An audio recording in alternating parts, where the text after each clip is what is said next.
which is the religious one is like, oh, there's an eschaton, there's an afterlife, there's a bigger picture. You cannot compete with that. Yeah, I think one of my stories would be there is something as like to be moral, to be good. There are good actions and bad actions. I want to do good actions and consider myself moral. Fine. So that transcends. That is my driving thing. So I'm just trying to push back against the idea that you need to inject only religion can give you these. I didn't say only. No.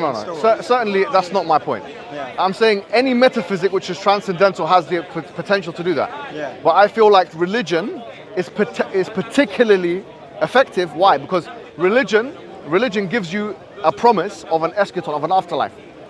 Yeah, but but seriously, like, if you let me ask you a question. Let me ask you a question.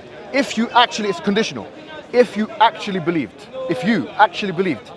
like with the way that you believe that I'm speaking to you right now, that you exist, that if you die, that there's going to be heaven and hell, that they exist, that there is such a number. But if I know you don't believe it, I'm not in but just put yourself, put yourself in my position for a second. If you actually believe that there will be an everlasting gardens and this and that, and you believe in all that stuff, you believe in the honey and the perfect. You believe in all of it, as well, or something. Virgins, all of these things, all of the things you like, and I like, and every man likes, except for the homosexuals.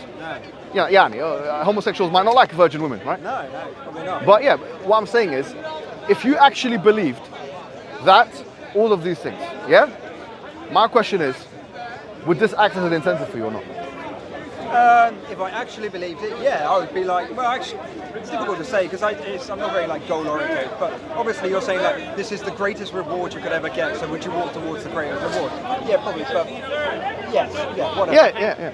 But this is how motivated. But you know how brave that would make you. Like, I'm telling you, this is the real. Forget about red pill and blue pill. I'm saying it's the magic pill right now because genuinely, I'll be honest with you, Like right now, if you knew that if you were walking the street, get attacked and knife and this and that, if I was an atheist, secularist, I'll be honest with you. I'll be honest with you. If I was walking around here right now, and I saw somebody getting stabbed or something, or getting beaten up, and I think to myself, if I get there, I could get beaten up as well. If I see a woman getting raped, stranger rape, which is highest here, according to the WHO report, highest in the Western world. Where, in the UK? In London? No, in the Western world, in general. Where? In the Western world. That's what they said. It's highest happening in the Western stranger rate, according. What I'm saying is, imagine if I'm walking and I'm seeing that, If I'm an atheist, egoist, because that's what we fundamentally are, psychologically, I would think to myself, why am I going to put myself in danger for this other woman? I don't know her. I am going to think that. But as a Muslim, what I'm thinking to myself is this.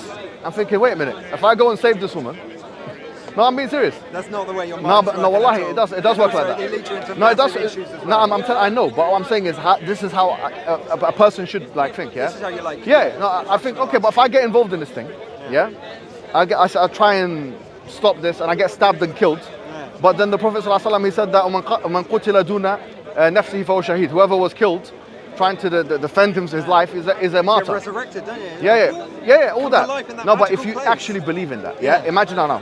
Imagine I actually believe in that. Right? So if I believe in it, don't they talk about the noble lie? Don't they talk about that? Isn't it just like that? No, it's not, because we are talking about something which we believe is not a lie, right? So that's the difference. Yeah, but the noble lie is just tell a lie to someone, it makes them do good stuff. But we'd have to establish whether it's a lie or not, and that's a different discussion. I'm just talking about a psychological thing. We don't want to go into different discussions here.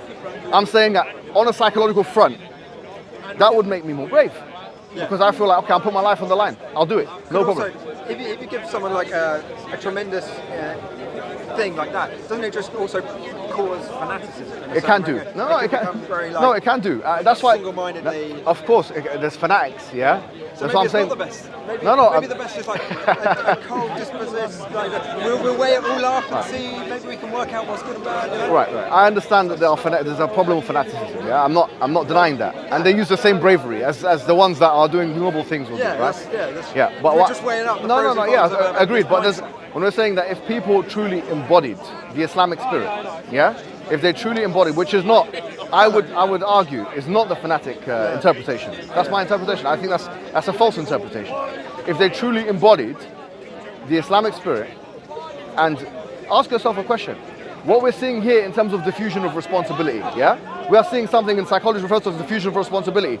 Someone gets beaten up, everyone just pulling out their phone and checking that. If you go to, honestly, go to any African country of your choosing. Any of your choosing, yeah? Okay, yeah. Go to any country which is so-called low LEDC, yeah? That's unthinkable thing. Like people are fighting in the street and you just like, no. They get involved and try and stop it and stuff, but people don't do that. That's why you have 50,000 people according to the what do you call it? Met Police. Yeah? Not Met Police, the official government statistics. 50,000 people a year being stabbed in the UK. 50,000. 50,000. Do you know why people are getting stabbed like that? Because the police are cowards. They do tactical retreat. They're scared to engage with the knife fighters. And also the public are cowardly. If they were living in a country where actually bring out a knife and the whole community will come out against you and deal with you because there's a communitarian spirit, we wouldn't find there levels of knife crime in the UK being that level. Compare, once again, this might be a big claim, but I'm making it, yeah? Compare the levels of knife crime in the UK with any Middle Eastern country of your choosing, including Syria. Including Syria. I promise you, there is more knife crime in London than there is in Syria. I promise you. The war zones, even in the war zones, there's more than that. I promise you there is. Even during ISIS? No, not during the actual, whatever, but because there's gun crime there anyway. No. But no, I promise you, go to anywhere you like, the knife crime we're finding in the UK it beats almost any country in the world. It's up there. Why are people? Because they don't have regard for human life. People are cowardly to get involved. The police are cowards. The community is a coward because they have this egoistic individualism. That's the reason why people are cowardly like that. You go to Nigeria, there's knife crime there, but it's not on the level. Ghana, it's not on the level. Sorry to say, go to any African country of your choosing, it is not on the level of the UK. And there's a reason for that. So you're saying because these Middle Eastern countries have this religious meta story, it doesn't make them egotistic or it makes them more community. No, I'm saying, yeah. I think the thing is, knife crime isn't the only way. Sorry, you want to say something? I think in other countries there are other ways to kill people besides stabbing. Yeah. So I guess you have shootings. Yeah, I know, but I'm saying to you, it's not on the level. I'm telling you, even that, it's not on the level. Like, for example, go to anywhere in Latin America, compare it with anywhere in the Middle East. Okay, let me ask you a question. What is more likely to be a dangerous place for you to go? Anywhere in the Middle East. Let's exclude the war zones. Let's exclude them. Yemen and Syria, let's exclude them, and occupy Palestine. Let's exclude those three places, yeah? And Libya, which is like 4 of... But war zones are war zones, isn't it? Okay, anywhere in the Middle East you like. Where I'm from, Egypt, yeah? Compare Egypt with Mexico. Which is more safe place to go? If you walk in the street and anywhere in Mexico City, what is more safe for you to walk in the street there or in Egypt, in Cairo? It's a good question. Well, they're both two different countries. I mean, Egypt has stricter laws, whilst Mexico's kind of dangerous for a different reason. I understand, but I promise you would not be saying that if you went to both countries, because it's a good comparison. Mexico City versus Cairo. It's a good question. All right, Mexico City got 20 million people, yeah? Cairo's got 20 million people, same number, yeah? In fact, in the ranking, it's like 5 and 6. Like the 6th most populated city in the world is Cairo. That's double the population of London, by the way. Cairo's got double the population of London, yeah? Okay. I'm just giving you an understanding. Yeah. Now, if you go Cairo, with all of its problems, there are lots of problems. I'm not saying nothing. But what I'm saying is compare Cairo with Mexico City. In terms of knife violence and gun violence, there is no comparison whatsoever. I promise you, there's no comparison. I mean... Compare Cairo with London, there's no comparison. I mean... Even though I'm telling you by head of people getting stabbed or shot or killed. You're saying safety. Thing is, anything that can cause harm. Why is it not happening like that? No, I don't know. I don't know. You get it? Stats. It's a good question. I'd have to look at it. The reason you got to look at individualism as an ideology. You so the idea that you have family, you have community, that does actually have a part to play here. And I feel like You're saying they don't have family and community in Mexico then? No. In Mexico, it's more of an individual. It's a liberal culture now. It's a liberal culture. Mexico's more dangerous because of drug trafficking. Yeah, why? Yeah, exactly. Drug trafficking. Nothing to do with religion. It does, because drugs are not allowed in the religion of Islam. Well, they're not in Christianity. I don't know what the conversation is. I understand, but what we're saying is that they're not acting on a Christian impetus. They are acting. First of all, Christianity doesn't have any strict rules against drugs like Islam does. Yeah. Secondly, in Latin America, they've absorbed Western liberalism. So what I'm saying is that the individualistic liberal flair, look at Chicago. Look at Chicago. Like Chicago. But what if you do the opposite thing? Where is the safest place in the world, and is it a liberal democracy? Where is it? Tell me, where's the No, I'm safest saying, place? if you look at the whole world, How about this? How about a place like Norway? That's clearly atheistic. I don't know what this. I think it's the crime stats are quite high there as well. You'd be surprised. Yeah. First of all, Norway is 6 million or 7 million people. Yeah. So they've got a sparse population. The population of Norway is spread out. what about somewhere like Japan? What about Japan? Maybe walking along the streets of Japan is the safest. No, but okay. In terms of safety, I feel like they do have a collectivist spirit. Yeah, in Japan. However, I remember watching a documentary some years ago called Megacities. It was put by Andrew Ma. Yeah, he actually went to Tokyo. Do you remember this? Yeah, he went to Tokyo, and then he went to Dhaka.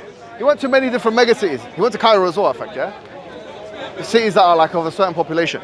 When he went to Tokyo, it's number one in terms of it's 37 million people. Yeah, 37.5 million according to the last stats. Now, if we're saying that Tokyo, when he went there and he saw how people were living, where now you have a different kind of issue, loneliness. People are renting friends. But you're changing the topic, aren't you? No, I got you. We're evaluating it on a certain stat. But people are No. In terms of Japan, my argument would be that the culture is not fully liberal. That they're incentivized by different kinds of culture there, because they have. We talk about liberal countries, yeah. The culture in Japan is not fully liberal. Then I would say, actually, look at the crime stats in Japan. Look at them. I haven't looked at them. Let's look at them. And then number two, they have different kinds of facilities as well. Because if you talk about 37.5 million people in one city, and then most people live in skyscrapers and individual flats, and they don't have the same potential to create ghettos and stuff like that. So there are lots of considerations that one can make. But once again, I'll be honest with you, I haven't looked at the crime stats in Japan. And nor have I gone to that culture or that people. But I do think they have a communitarian spirit there. Which is why they have things like, have you lived in Japan as well? So maybe you can tell us. What do you think? What's the crime like there? It's very low. Is it low? Petty crime is very Why low. do you think the reason is? Organized crime is very high. Is it? Organized crime, but petty crime, and you can leave like your... No, what about stabbings and killings and stuff? No. Is it low? I've left my MacBook like in a cafe for hours and come back. And why do you think that is then? What's your reasoning behind it?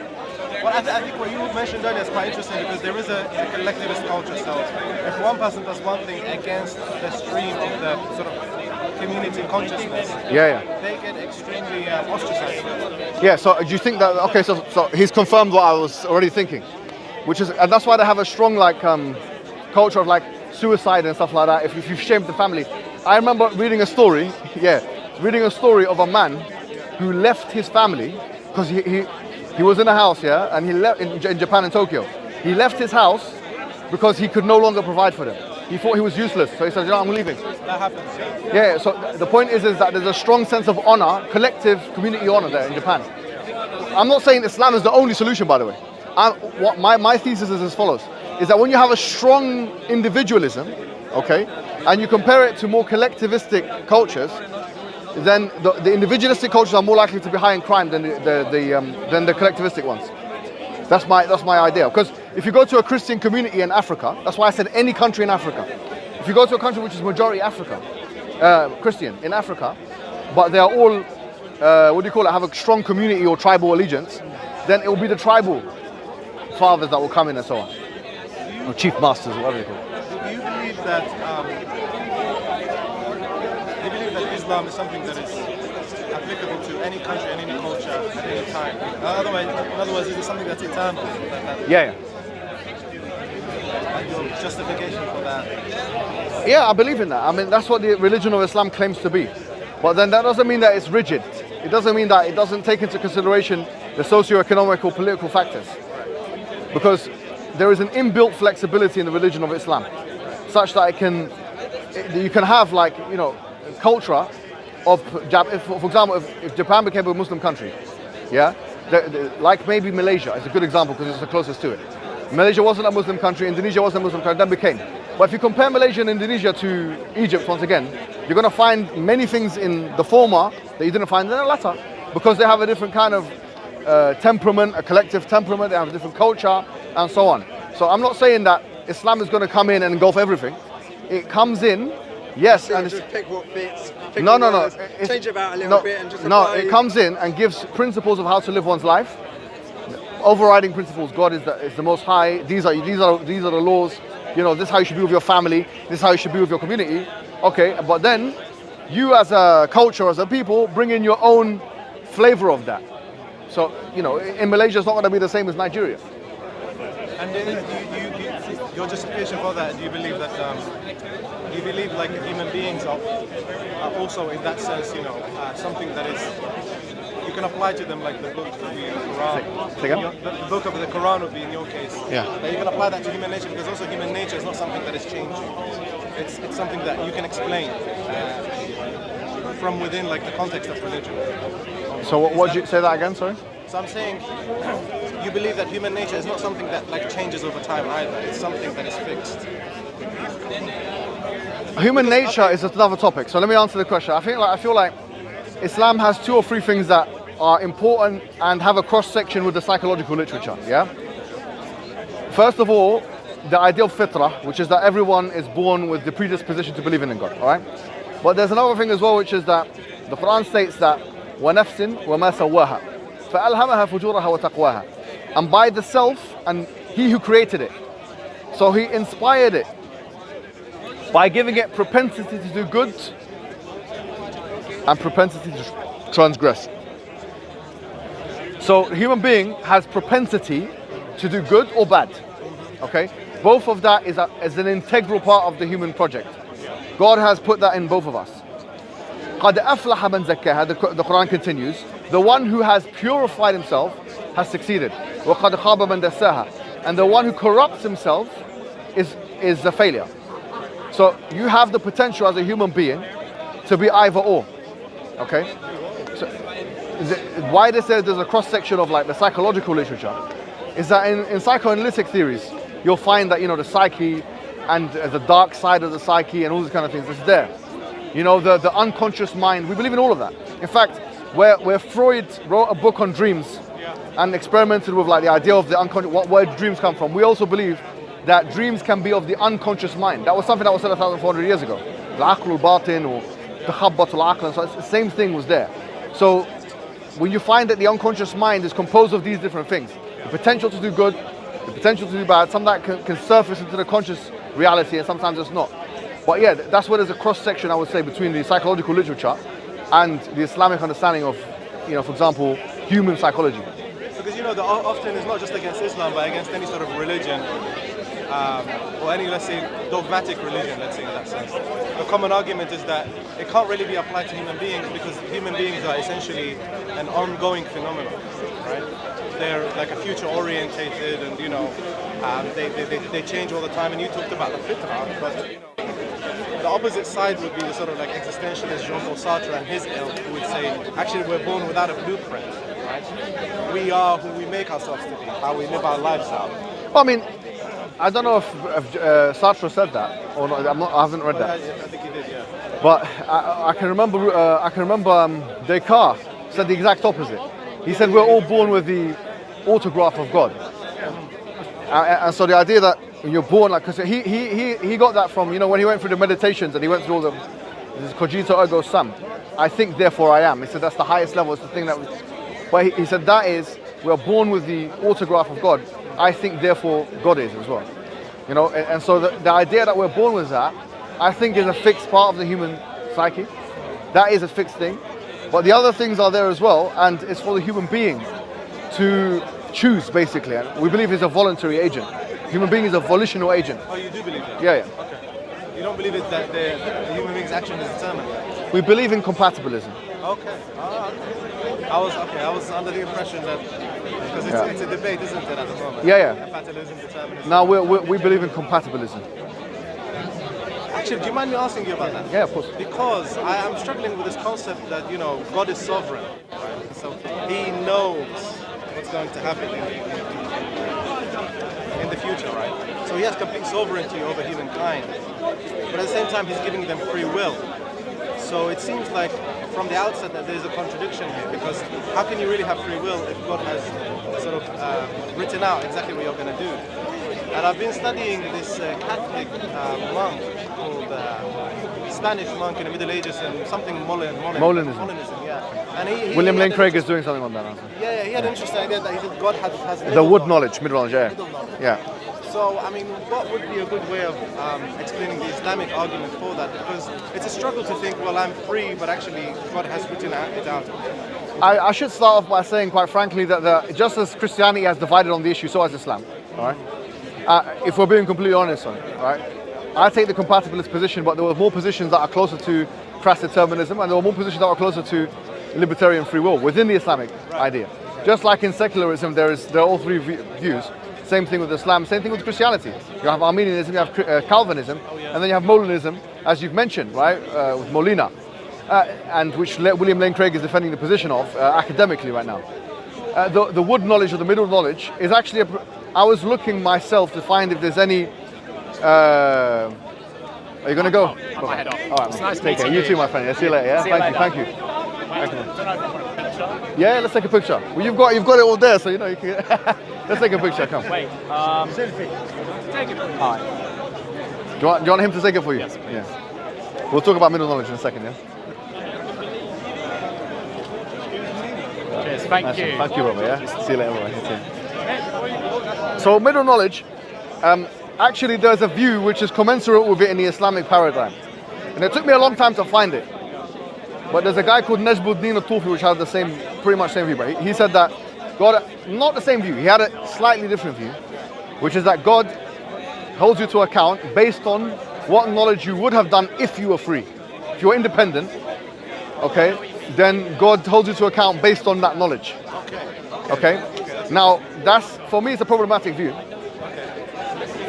because on logical grounds and also on textual grounds. But I'm just letting you know that there is a kind of similar view in the Islamic view. The main opinion, the compatibilist opinion, is that there is an intersection, there is a symbiosis, there is some kind of compatibilism between godly determinism and human free will. Human being, from one perspective, is completely volitional, but from another perspective is totally dependent. He's dependent existentially. That without God, human being would not exist. Just like without the sun, this tree would not exist in front of us. But God has also allowed the human being to make decisions on his own behalf which don't interfere with his own sovereignty. How that takes place, the mechanisms of that, I don't know. And in fact, I believe they're unknowable. Because the Sunni position, the Sunni Islamic position, is that anything relating to God's attributes is fundamentally, the howness, the mechanics of it are fundamentally unknowable. So if I would, yeah.